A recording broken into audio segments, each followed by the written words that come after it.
'Twas the Night Before Christmas by Clement Clark Moore and Claire Fennell. 'Twas the night before Christmas, when all through the house not a creature was stirring, not even a mouse. The stockings were hung by the chimney with care, in hopes that St. Nicholas soon would be there.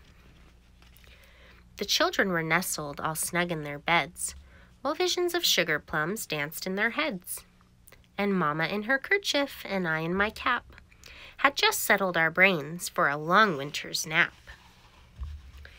When out on the lawn there arose such a clatter, I sprang from the bed to see what was the matter. Away to the window I flew like a flash, tore open the shutters and threw up the sash. The moon on the breast of the new-fallen snow gave the luster of midday to objects below, when what to my wandering eyes should appear but a miniature sleigh and 8 tiny reindeer. With a little old driver, so lively and quick, I knew in a moment it must be St. Nick. More rapid than eagles, his coursers they came, and he whistled and shouted and called them by name. Now Dasher, now Dancer, now Prancer and Vixen, on Comet, on Cupid, on Donner and Blitzen. To the top of the porch, to the top of the wall, now dash away, dash away, dash away all. As dry leaves that before the wild hurricane fly, when they meet with an obstacle, mount to the sky, so up to the housetop the coursers they flew, with the sleigh full of toys and St. Nicholas too.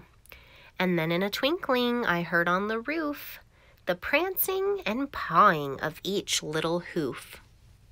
As I drew in my head and was turning around, down the chimney St. Nicholas came with a bound. He was dressed all in fur from his head to his foot, and his clothes were all tarnished with ashes and soot.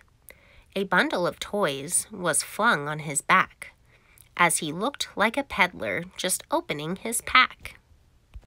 His eyes, how they twinkled, his dimples, how merry. His cheeks were like roses, his nose like a cherry. His droll little mouth was drawn up like a bow, and the beard on his chin was as white as the snow.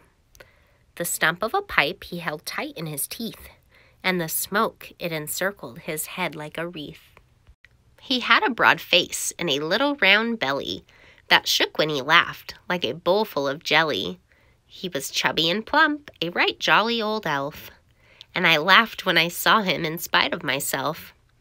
A wink of his eye and a twist of his head soon gave me to know I had nothing to dread. He spoke not a word, but went straight to his work, and filled all the stockings, then turned with a jerk, and laying his finger aside of his nose, and giving a nod, up the chimney he rose. He sprang to his sleigh, to his team gave a whistle, and away they all flew like the down of a thistle. But I heard him exclaim, as he drove out of sight, "Happy Christmas to all, and to all a good night."